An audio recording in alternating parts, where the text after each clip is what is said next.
గౌరవము కృతజ్ఞతా భావాన్ని కలిగి ఉండండి. ఎస్, చెప్పకుండా ఏమీ చేయొద్దండి. రోజు పేపర్ తెలిస్తే చాలా అత్యాచారాలు చూస్తున్నాము, చాలా విషయాలు గమనిస్తున్నాము, ఎస్పెషలీ ఫర్ గర్ల్స్.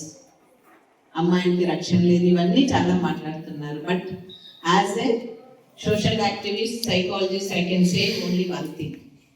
ఇంట్లో టైంకి చెప్పి, అమ్మ ఇక్కడికి పోతున్నాను, ఈ టైంకి వస్తున్నాను, తన పని తాను చూసుకొని సురక్షితంగా వచ్చే ఒక అమ్మాయి ఎక్కడ, ఇట్స్ ఓన్లీ 0.0001% అట్లాంటి అమ్మాయిలు ప్రమాదాలకి, అత్యాచారాలకి గురి అయినారు అంటే, ఎక్కడైతే తల్లిదండ్రులు చెప్పకుండా సీక్రెట్గా మీ ఇష్టానుసారం పనులు చేసిన అమ్మాయిలే, take any incident, take Nirbhaya. ఒక అమ్మాయిని వాడు 12 ఎన్నో ముక్కలు చేసేసినాడు. ఇట్లా ఏ కేసు అయినా తీసుకోండి అమ్మా, మీరు మీ పని మీరు చూసుకొని, మీకంటూ మీరు లిమిటేషన్స్ పెట్టుకొని జాగ్రత్తగా ఇల్లు మన పని చూసుకొని వచ్చిన పిల్లలు ఎప్పుడు సురక్షంగా ఉన్నారు.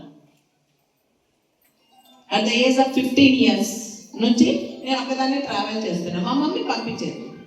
నేను ఇష్టమైన సినిమాలు చూడాలంటే కూడా మా అన్నయ్య పక్కన థియేటర్లో ఉన్నా నన్ను ఆ థియేటర్లో టికెట్ వదిలి కూర్చోబెట్టాను. వాళ్ళు ఎప్పుడు నాకు ఒకటే అలవాటు, ఎక్కడికైనా వెళ్తే నేను ఇక్కడికి వెళ్ళాను. ఒక్కరోజు ఊరికి వెళ్ళినా కూడా కార్డు రాసేసేదాన్ని.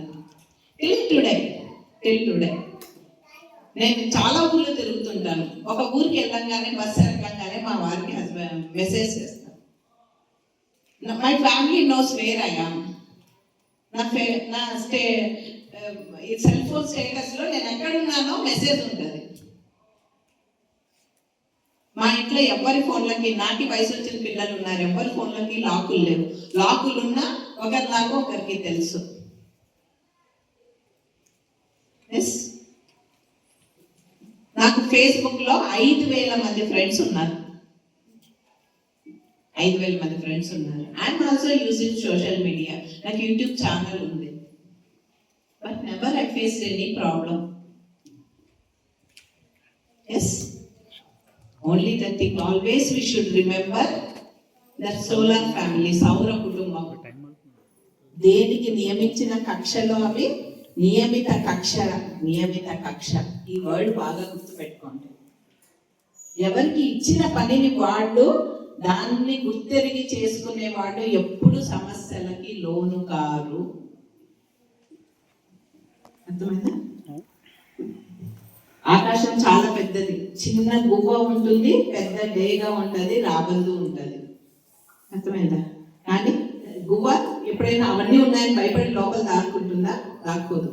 కాన్షియస్నెస్ జాగ్రత్తగా ఉంటుంది. చదువుకోవడానికి దూరం వెళ్తాం, వేరే ఊళ్ళకి పోతాం, విదేశాలకు పోతాం. The bond between the parents and us, transparency, ఇవన్నీ మనం మెయింటైన్, నిజాయితీగా ఉండాలి బంధం పట్ల. చాలా మంది నిజాయితీ లేదు.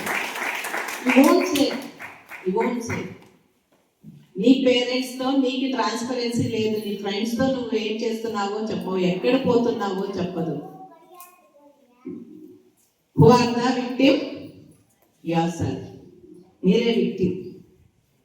నిజాయితీ మనల్ని ఎప్పుడు కాపాడుతుంది. Don't forget, recognize your parents, recognize their efforts. కదా, అందరూ సినిమాలో చూపిస్తారు కదా, అట్లా ప్రకాష్ రాజు ఫాదరు, ఇంకా ఉంటారు చాలా మంది అమ్మలు, ఆమె నందిని, అట్లాంటి మదర్స్ 3 hours కోసమే వాళ్ళు యాక్ట్ చేస్తారు. అట్లా యాక్ట్ చేసినందుకు డబ్బులు కూడా ఇస్తారు వాళ్ళకి. వాళ్ళ డైలాగులు వాళ్ళకి కాదు, వేరే వాళ్ళకి రాసిస్తారు. రైట్? అవన్నీ చూసి వాళ్ళు గొప్ప తల్లిదండ్రులు మన ఇంట్లో లేరు అనుకోద్దండి. జీవితకాలం ఎవ్వరూ నటించలేరు. Yes, reality, accept the reality. వాళ్ళు ఎట్లా ఉన్నా వాళ్ళు మన పేరెంట్స్. మన బాధ్యత వాళ్ళ పట్ల నిజాయితీగా ఉండడం. Are you all with me? Thank you very much for your interest in it.